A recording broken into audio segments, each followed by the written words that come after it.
د هیلو وړانګه رادیويي ډرامه د ټولو د کامیابی او خوشحالۍ ملګری.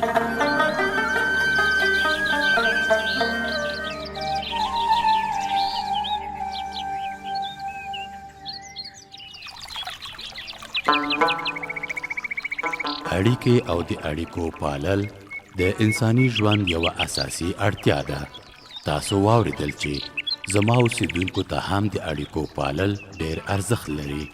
انسانان ټولنیز موجودات دي او همدا اړیکې دي چې کورنۍ بیا کلی جوړیږي او همداسې دا لړۍ غځیږي. نو ژوند هغه ژوند دی چې اړیکې پکې جوړې شي، وپالل شي، د یو بل په خوښیو او خفګان کې شریک شو، د یو بل له حاله خبر شو. مونږ انسانان یو بل ته اړتیا لرو.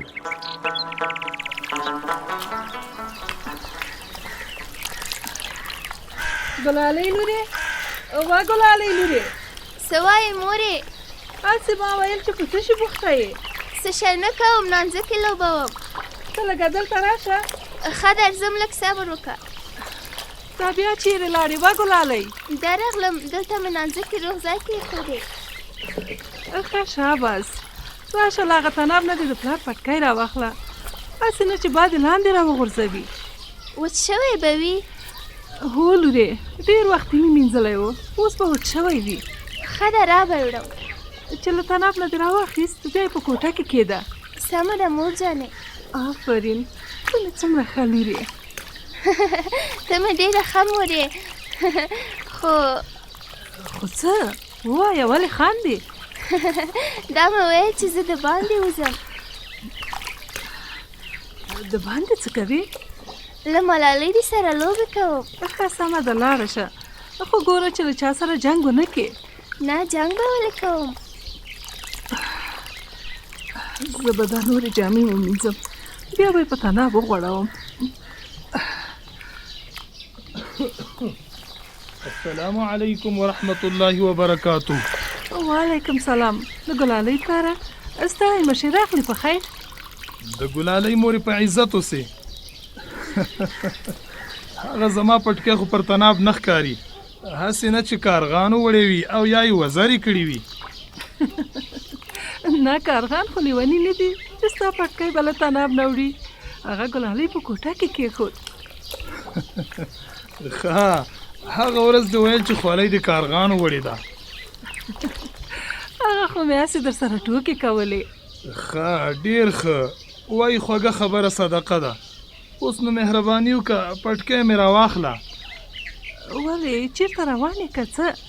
هو، د یو مریض عیادت او پوښتنې ته ورځم، ګوندې ثواب مې وشي، ځکه د مریض پوښتنه ډېر ثواب لري. ښه، ډېر ښه. هغه ورځ دې ویل چې د حاجي شیرین پوښتنه به کوم، اوس لکه چې عمل ته ورځې. هو، خبر شوم چې له شفاخانې یې راوړی دی. هو، راوړی دی، خو ګوره مولوي صاحب، یو نصیحت به ورته وکړي. د څه شي نصیحت؟ مریض ته تسلي ورکول ښه وي، په نصیحتونو چې رانه خفه نه شي. نه، ولې به خفه کېږي؟ هغه ورځ مېرمنې ویل چې ډاکټر له پرهیز نه ورته ویلي، خو د ده په زړه د ډاکټر خبره ښه نه لګي. ډاکټر د څه شي له پرهیز ورته ویلي دي؟ مېرمنې ویل چې د زړه تکلیف یې دی. ډاکټر ورته ویلي دي چې له غوړیو سره به ډېر پام کوي او کورني غوړي خو به هېڅ نه خوري. ښه ښه، ګوره مدیني له طبیبي کمه نه یې، دا دې ډېره ښه خبره وکړه. ما هم اورېدلي چې ډېر غوړي بدن ته ښه نه وي.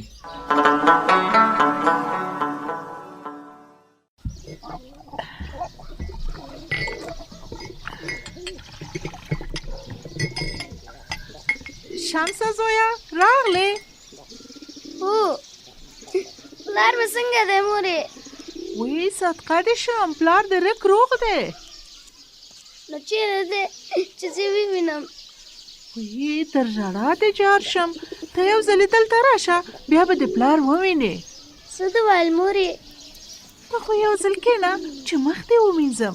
له ژړا دې سترګې سرې اوښتې دي، پلار به دې درته خفه شي. سترګې به د کمیس په لمنه پاکې کړم مورې. ته صبر، اوس یې درته مینځم. بس مورې، سترګې او مخ مې پاک شول. ته صبر چې مخ دې په دې ټیکري وچکم. ګل غوندې مخ ښکارې. دا دی اوس ښه ښکارې. ښه مورې زه مې اوس پلار ته ورشم. ورشه خو ګوره. مورې څه دې ویل؟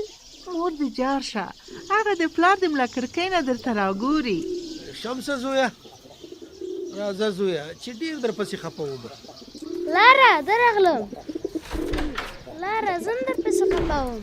خفګان دې جار شم، ته راشه چې ښکل دې کړم. لاره اوس څنګه یې؟ شمسه بچو اوس ښه یمه. ډاکټر دوا درکړه؟ او زویه څه یې درته ویل چې څنګه به شې؟ ډاکټر ویل چې ښه به شي. چې څنګه به ښه شې؟ زویه ډېرې خبرې راته وکړې، ویلې چې ښه به شي. د خیالي پلاره شمس څه درته وایي؟ راته وایي چې څنګه به ښه شي. شمسه زویه ښه به شي. ډاکټر ورته ویلي چې له غوړیو سره د پام کوي. کورني غوړي خو دې بیخي نه خوري، بس چک جوړ به شي. نو غوړي خو موږ هم خورو.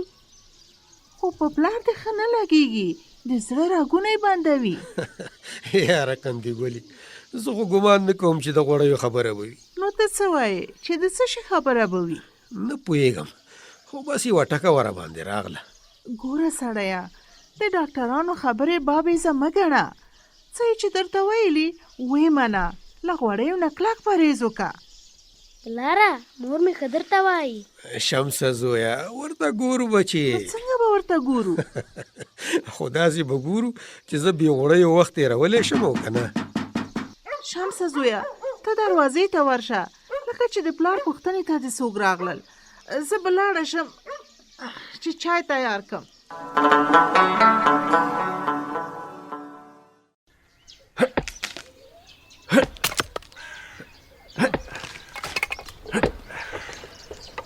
د ملالۍ مورې تا ته وایم غږ مې اورې؟ د سنګین پلاره درغلم. ته راشه چې په خبره سره پوه شو. څه مو ویل؟ ته داسې وکړه چې دا میده شوي لرګي در سره یوسه، هلته د اشپزخانې تر څنګ کېږده. سمه ده، میده شوي لرګي خو به یوسم، خو هسې ما ویل چې دا لرګي خو. ښه نو تا څه ویل چې دا لرګي څنګه دي؟ ما ته کم ښکاري، زه وایم یو څه به نورم میده کړو. که ته یې سړی کړی زه به یې میده کړم. نه په تا یې نه ماتوم، هسې نه په تبر پښه ووهې، دا پاتې لرګي م زه ماتوم، لږه دمه به ورته جوړه کړم. ښه ته دې دمه وکړه، زه به دا مات شوي لرګي ټول ځای په ځای کړم. ستړی مه شې پلاره. ښه ده شې ملالۍ لورې، ته څنګه یې؟ ښه یم پلاره. شکر چې ښه یې. رښتیا څنګه راغلې؟ خو د باندې به د لوبې کولې که نه؟ لوبې مې وکړې، اوس تا ته راغلم. ښه دې وکړه چې راغلې. راځه دلته زما تر څنګ کښېنه. نه پلاره کښېنم نه، دا ځینې مات لرګي به زه یوسم. ملالۍ لورې تا به ستړې کړي. نه مې ستړی کوي. ښه چې داسې ده نو بیا یو یا دوه مات شوي لرګي در سره اخله، ډېر وانخلې. ښه ده پلاره. د سنګین پلاره دا مات شوي لرګي خو به زر یوسو، که ستړی یې نو چای به درته راوړم. چای اوس مه راوړه، چې کله زه دا نور لرګي میده کړم بیا به په ګډه چای وڅښو، ډېر خوند به وکړي. دا خو دې بیخي ګل خبره وکړه، په ګډه چای خو بې ګوړې خوند کوي. اوهو سترګې هم روښانه، سنګین زوی مو راغی. پلاره السلام علیکم. وعلیکم سلام زویه، ستړی مه شې. خیر اوسې پلار جانه. پلاره الله دې زموږ له سره مه کموه. یوه مشوره مې در سره کوله پلاره. دلته راشه تر څنګ مې کښېنه، مشوره خو ښه وي. هغه متل دی وایي کوم کار چې په سلا وي بې بلا وي. بلکل همداسې ده پلار جانه، هوښیارانو ډېره پخه خبره کړې ده. سنګین لاله ستړی مه شې. ښه ده شې، ملالۍ خورې د پوهې او حکمت څښتنه شې. امین. سنګینه زویه دا ده ملالۍ هم شته، هغه د مور دې را روانه ده، اوس به نو په ګډه سره مشوره وکړو. د سنګین مورې ته هم راشه دلته کښېنه. ښه ده کښېنم. خیرات خو به یې څنګه داسې سره کښېناستی؟ خیریت دی، سنګین وایي چې یو مشوره د سره لرم. ما ویل چې د ژمي له یخنۍ او سړو نه ډېرې ناروغۍ پیدا کېږي. که خوښه مو وي زه به ښار ته لاړ شم، د کورنۍ د غړو او ماشومانو لپاره به تاوده کالي او جاکټونه راوړم.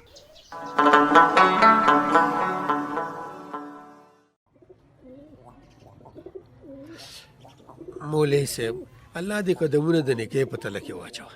الهي آمین. الله تعالی دې ستاسو دعاوې راته قبولې کړي. خو زحمت دې ایستلی دی چې زما پوښتنې ته راغلی. استغفر الله. دا څه وایې؟ د څه شي زحمت؟ ته مریض یې او ستا را باندې حق و چې پوښتنې ته دې راشم. ته پوهېږې چې د مریض پوښتنه څومره ثواب لري؟ او مولوي صاحب اورېدلي مې دي. ګوره حاجي شیرینه، که څوک د مریض پوښتنې ته د ورځې لخوا ورشي، تر ماښامه د رحمت ملایکې د الله جل جلاله رحمت پرې وروي. څومره ښه. هو، که بیا د ماښام لخوا ورشي، د رحمت ملایکې تر سهاره د خدای رحمت پرې وروي. سبحان الله چې د مریض پوښتنه څومره عظیم اجر لري. چې زما پوښتنې ته څوک راځي، الله دې دا اجرونه په نصیب کړي. الهي آمین. ښه حاجي صاحب دا ووایه چې ډاکټر به دوا درکړې وي، له پرهیز به یې هم درته ویلي وي. او مولوي صاحب دوا یې راکړې ده، د پرهیز خبره هم کړې ده، خو زما په زړه نه ده لګېدلې. السلام علیکم. وعلیکم السلام ورحمت الله وبرکاتو. خیالي ګله ما خو درته ویلي وو چې چای به نه راوړې. نه مولوي صاحب، په چای خو مجلس جوړیږي. او رښتیا مولوي صاحب، د پلار ته مې لږ نصیحت وکړه چې له غوړیو ځان وساتي. ښه پوه شوم. حاجي صاحب مبارکه، دا مخکې مې چې د پرهیز پوښتنه وکړه تا وخندل، همدا د پرهیز خبره به وه. هو ډاکټرانو راته ویل چې غوړي به نه خورې. خو مولوي صاحب د پلار مې زیړ غوړي ډېر خوښ دي. نه خیالي ګله، پلار دې باید له خپل ځان او ژوند سره ډېر پام وکړي. څه چې ډاکټرانو ورته ویلي دي هغه مشورې دې ومني. ورته ګوره به مولوي صاحب، اول خو به له غوړیو ځان ساتم، خو که بیا نه کېده. ګوره حاجي صاحب، دا زموږ او ستاسو ژوند د الله تعالی یو امانت دی. اوس ته ووایه چې د امانت محافظت څنګه وشي؟ باید دي چې امانت ښه وساتل شي.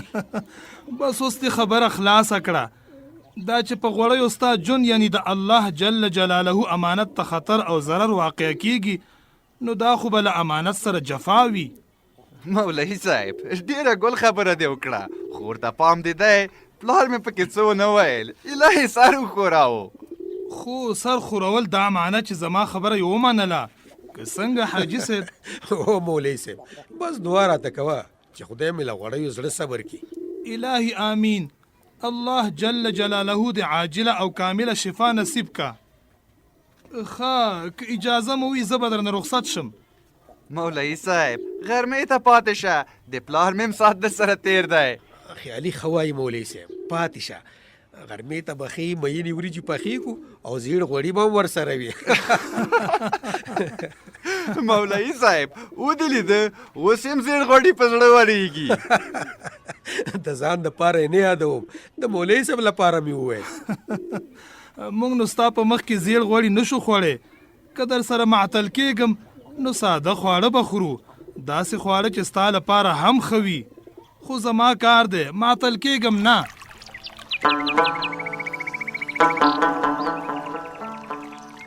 وای خېټه لکه دوزخ، هیڅ کله بس نه وای او هیڅ کله نه راضي کیږي. ځکه خو مولوي عزیز الرحمن حاجي شیرین د غوړیو له ډېر خوراکه منع کړ. ملا صاحب ورته وویل چې ژوند د الله تعالی ستر نعمت دی او د دغه نعمت ساتنه او حفاظت پر موږ انسانانو فرض ده. بیا سره وینو، روغ رمټ او په امن کې اوسئ.